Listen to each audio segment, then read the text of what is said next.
तो चलिए बच्चों, आज हम बात करेंगे एजियोट्रोप्स के बारे में। ये 12th का सेकेंड चैप्टर का लेक्चर 15th और ये है, इसके साथ आपका सेकेंड लेक्चर खत्म हो जाएगा, फिर स्टार्ट करेंगे third.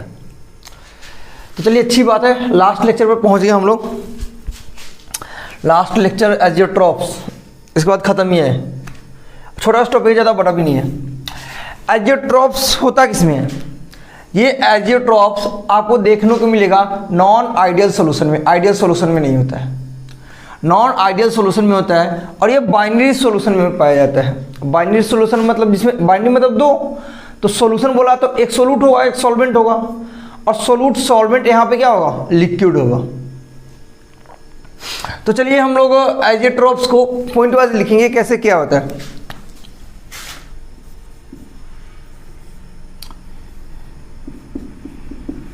It is found in non-ideal solution.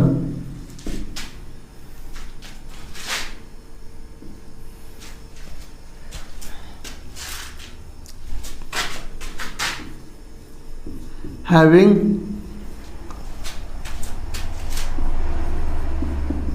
binary solution. Binary solution बोल दिया मतलब क्या होगा आपका? सोलूट, एक होगा सोलूट और एक होगा आपका सॉल्वेंट। दोनों का स्टेट कैसा होगा? Liquid. Both having in liquid phase, दोनों के किस स्टेट में होगा? लिक्विड स्टेट में।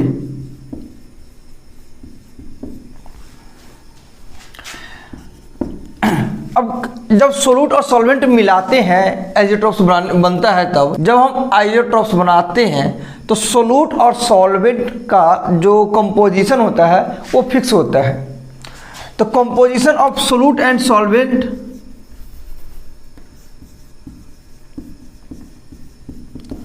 composition of solute and solvent are fixed। अब जब इसका सोलूट एंड सॉल्वेंट का कंपोजिशन फिक्स हो गया तो आप इसका बॉइलिंग पॉइंट भी फिक्स हो जाता है, एक कांस्टेंट टेम्परेचर पे बॉइल होता है।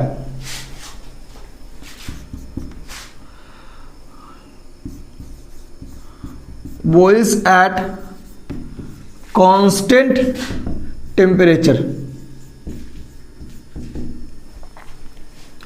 एजियोट्रोप्स है ना, ये आप इसको फ्रैक्शनल डिस्टिलेशन नहीं कर सकते हैं। अच्छा, फ्रैक्शन डिस्टिलेशन पता है कि नहीं पता है? ये 10th का शायद 11th का पोर्शन है, हम आपको बता देंगे। अभी पहले हम बताते हैं, ये आपका फ्रैक्शनल डिस्टिलेशन नहीं होगा। Fractional distillation not possible. जो फ्रैक्शनल डिस्टिलेशन नहीं होता है तो इसमें क्या होता है? इसका कारण ये है, इसमें फ्रैक्शन डिस्टिलेशन नहीं होता है। इसमें क्या होगा? आपका सोलूट और सॉल्वेंट का जो मोल फ्रैक्शन है लिक्विड स्टेट में और वेपर फेस में इक्वल हो जाता है। ये जो फ्रैक्शन डिस्टिलेशन नहीं होता है, इसका कारण यही होता है कि आपका सोलूट और सॉल्वेंट का मोल फ्रैक्शन लिक्विड फेस और गैस फेस में सेम हो जाता है, इसलिए वो आपका फ्रैक्शन डिस्टिलेशन नहीं होता है। तो इसमें क्या लिख देंगे? मोल फ्रैक्शन को हम एक से लिखते हैं, सोलूट और गैसेस स्टेट में होता है मोल फ्रैक्शन, ये इक्वल हो जाएगा। जैसे सोलूट का मोल फ्रैक्शन ये क्या? लिक्विड स्टेट में सोलूट का मोल फ्रैक्शन ये गैस स्टेट में इक्वल हो जाता है। सेम चीज किसके? सॉल्वेंट के लिए।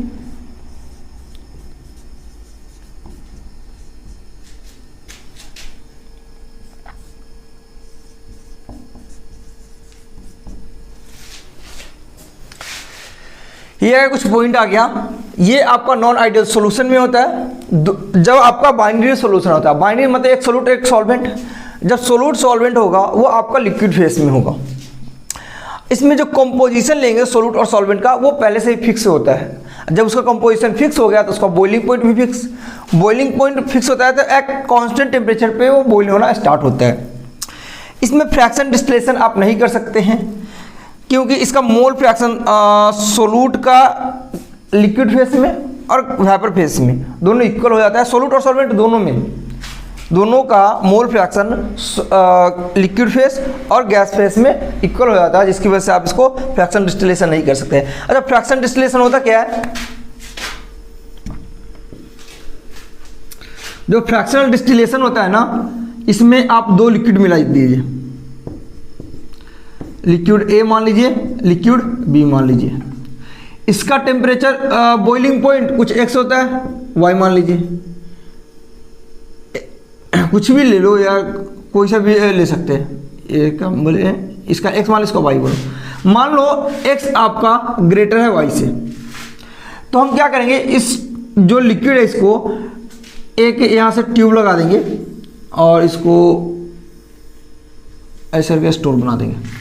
हम क्या करेंगे, हम लिक्विड बी, जैसे y आपका छोटा है, x ज़्यादा है, तो हम क्या करेंगे, इसको टेम्परेचर रेज करते जाएंगे, रेज करते जाएंगे, रेज करते, कहाँ तक रेज करेंगे, y तक रेज करेंगे, x को टच नहीं करेंगे, y को रेज करेंगे, y तक जाएंगे हम लोग टेम्परेचर को लेंगे। तो क्या होगा, आपका इसमें जो y का मोलिक्यूल्स प्रेजेंट है, मतलब लिक्विड बी जो प्रेजेंट है, वो आपका एवोपरेट होना स्टार्ट होगा और इस पाइप के थ्रू ये इधर आएगा और कंडेंस होकर दूसरे, मतलब जहाँ कंटेनर आप लगा रखेंगे वहाँ पे ये अलग हो जाए, सेपरेट हो जाएगा।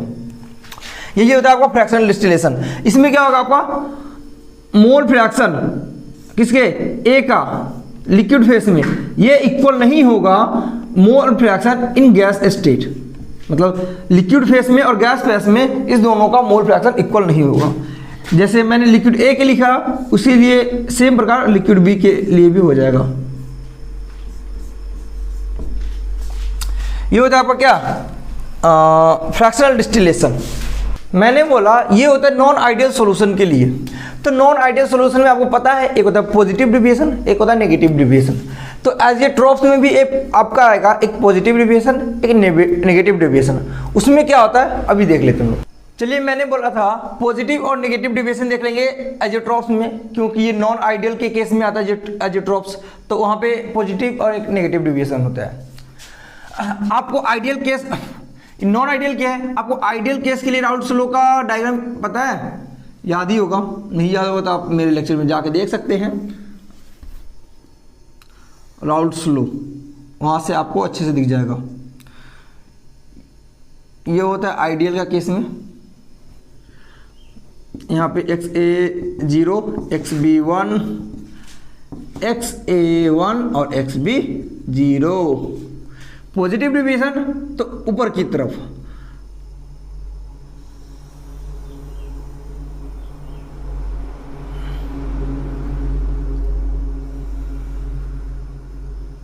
कुछ ज्यादा ही बन गया।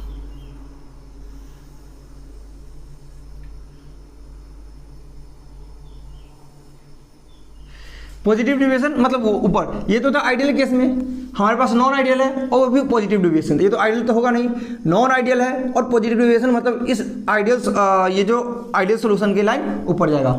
अगर नेगेटिव डिविएशन में लाएंगे वो सेम, तो वो आ जाएगा नीचे पे। यहाँ पे होता है आपका क्या, वेपर प्रेशर, यहाँ पे क्या होता है आपका मोल फ्रैक्शन। अब आपका एजियोट्रॉप्स जो बनता है, ये जो पॉजिटिव डिविएशन पे जो पीक पॉइंट पे होता है ना, वो बनता है। ये कुछ पीक पॉइंट मान लीजिए यहाँ पे है, बाकी सारा पॉइंट इसके नीचे ही है। ये यहाँ पे आपको हम और अच्छे से पीक बना देते हैं। ये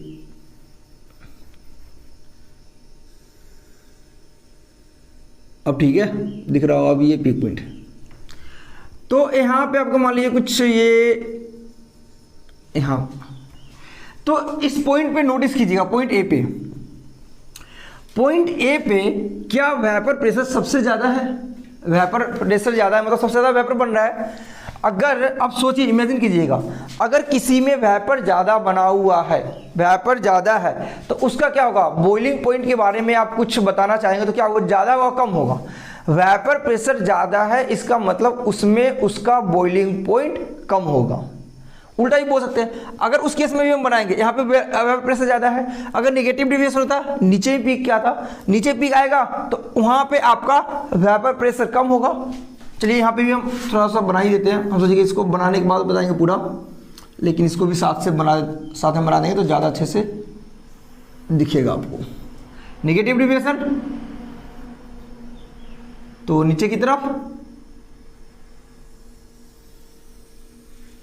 ये कुछ ज़्यादा ही मतलब पीक लिया ताकि आपको अच्छे से दिखे। मान लीजिए यहाँ पे ये आपका वेपर प्रेशर का लाइन होता था, इधर मोल फ्रैक्शन का, यहाँ पे XA0 XB1, यहाँ पे XA1 हो गया और XB0 हो गया। ये आइडियल केस नेगेटिव डेविएशन तो नीचे, आइडियल तो हमको करना है, ये नॉन आइडियल में पाया जाता है, लेकिन हम आइडियल बना के ही करते हैं ताकि आपको दिख जाता है कि हाँ आइडियल है, नेगेटिव है तो उससे नीचे, और नॉन आइडियल केस पॉजिटिव है तो आइडियल से ऊपर। अब यहाँ पे देखिए हमने क्या बोला, पीक पॉइंट पे आइजोट्रॉप्स बनेगा। इस पॉइंट पे जब बनेगा तो यहाँ पे देखिए वेपर प्रेशर का लाइन ये है, तो यहाँ पे सबसे कम वेपर प्रेशर बन रहा है। यहाँ देखिए ना, ऊपर जाएंगे बढ़ेगा, नीचे जाएंगे अब कमेगा, तो इस पॉइंट पे सबसे कम वेपर प्रेशर है, तो सबसे कम वेपर प्रेशर वेपर बन रहा है, तो वहाँ पे इमेजिन कीजिएगा सबसे कम वेपर मतलब उसका बॉइलिंग पॉइंट ज़्यादा, वेपर ज़्यादा बॉइलिंग पॉइंट कम, तो वेपर प्रेशर और आपका बॉइलिंग पॉइंट एक दूसरे के इन्वर्सली प्रोपोर्शनल होता है।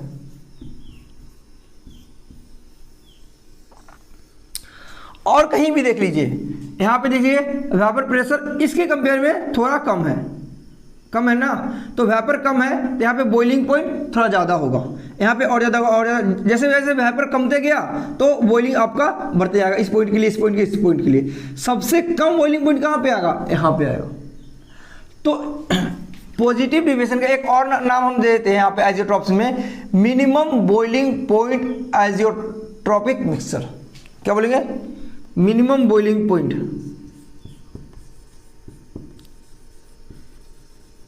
Minimum boiling point azeotropic mixer बोल देंगे शॉर्ट में, ठीक है। आइजोट्रॉपिक पेपर में है मिनिमम बॉइलिंग पॉइंट। सेम चीज इसके लिए क्या बोलेंगे, यहाँ पे देखिएगा, यहाँ पे वेपर सबसे कम, और हर केस में देखिए यहाँ पे वेपर ज़्यादा बन रहा है, ज़्यादा बन रहा है, ज़्यादा, जैसे वेपर ज़्यादा बन रहा है तो वेपर ज़्यादा तो बॉइलिंग पॉइंट कम, वेपर बढ़ते जाएगा तो बॉइलिंग पॉइंट कम, वेपर सबसे ज़्यादा कम है इस पॉइंट पे, तो जहाँ पे कम वेपर है वहाँ पे सबसे ज़्यादा बॉइलिंग पॉइंट, तो यहाँ पे वेपर कम है तो बॉइलिंग पॉइंट ज़्यादा, तो यहाँ पे मिनिमम बोलते हैं, यहाँ पे क्या बोलते हैं, maximum boiling point azeotropic mixer. तो आइजोट्रॉप में मैंने दो टाइप का आ जाएगा, positive deviation, negative deviation. Positive deviation को हम लोग बोल देंगे मिनिमम बॉइलिंग पॉइंट, और नेगेटिव डेविएशन को हम बोल देंगे मैक्सिमम बॉइलिंग पॉइंट। इसका एक एग्जांपल आता है 96% इथेनॉल, 96% C2H5OH, 96% C2H5OH और 4% वाटर।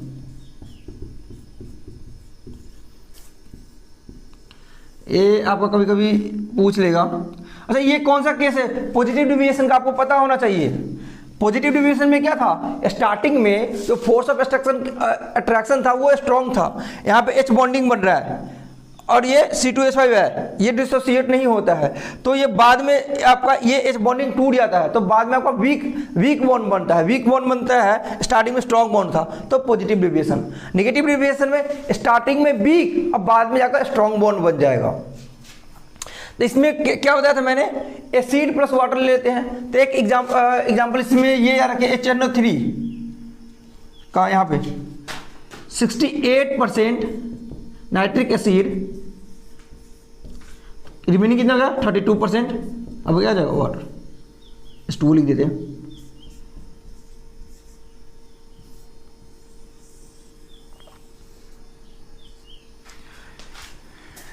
ये था आपका पॉजिटिव डेविएशन और नेगेटिव डेविएशन के बारे में। तो चलिए इसी के साथ आपका सेकेंड चैप्टर सॉल्यूशन आपका यहाँ पे खत्म होता है, और अब हम बात कर लेंगे अगली नेक्स्ट चैप्टर स्टार्ट करेंगे, यहाँ पे ये खत्म होता है। ओके।